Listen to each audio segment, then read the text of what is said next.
সংসার তো ভালোই গুছাই ফেলছো। শোনো, কাজের কথা বলি। আমি তোমাকে একটা দায়িত্ব নিতে চাই। কি দায়িত্ব?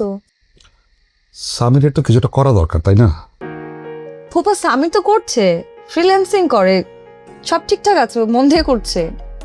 এইভাবে তো জীবন চলবে না। কিন্তু আমাদের ভালোই চলছে, কোনো অসুবিধা হচ্ছে না ফুপা। এখন ঠিকঠাক চলছে, কিন্তু ভবিষ্যতের কথা তো ভাবতে হবে, তাই না? আমি ওকে কিছুটা করে দিতে চেয়েছিলাম, ওকে বললাম, সে রাজি না। আর তার তো আবার ইগো প্রবলেম। এটা অবশ্য ঠিক বলেছেন, আমার বাবাও হেল্প করতে চেয়েছিল, কিন্তু সে নিবে না, ওই যে ইগো প্রবলেম। জানি তো ওর ইগো প্রবলেম। এখন এই দায়িত্বটা আমি তোমাকে দিলাম, তুমি যেভাবে কনভিন্স করো, বাকিটা আমি দেখবো। কোনো আসসালামু আলাইকুম ফুফা, কখন আসলেন? এই তো ফুপা আসছে, আসার সময় দেখো আমাদের জন্য গিফট নিয়ে আসছে।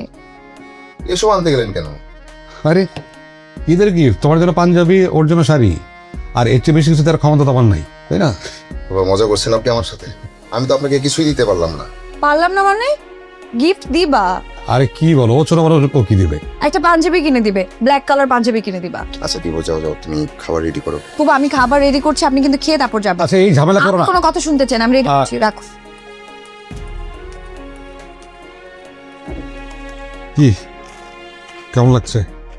জি ভালোই। বাড়ির সাথে যোগাযোগ হয়েছে? ফুফা আমি ওই ফ্যামিলির কেউ না, আমি কারোর সাথে যোগাযোগ করতে চাই না। আচ্ছা, এটা সময়ের সাথে দেখা যাবে, এত রিজিড হওয়ার কিছু নাই। আমি যেটা বলতে যাচ্ছিলাম যে আমার মেয়েটা তো তোমাকে অনেক মিস করে। ও সত্যি তোমাকে অনেক ভালোবাসে।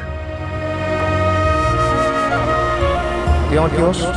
আমি তোমার বোন সম্পর্কে ফুফাতো বোন। আর আমি তো কি হই? আমার ভাই সম্পর্কে মামাতো ভাই। তোর কথাবার্তাই তো এটা মনে হয় তুই আমার বস, আমি তোর কর্মচারী। ভাই বোনের সম্পর্কটা না এরকম। চল চল।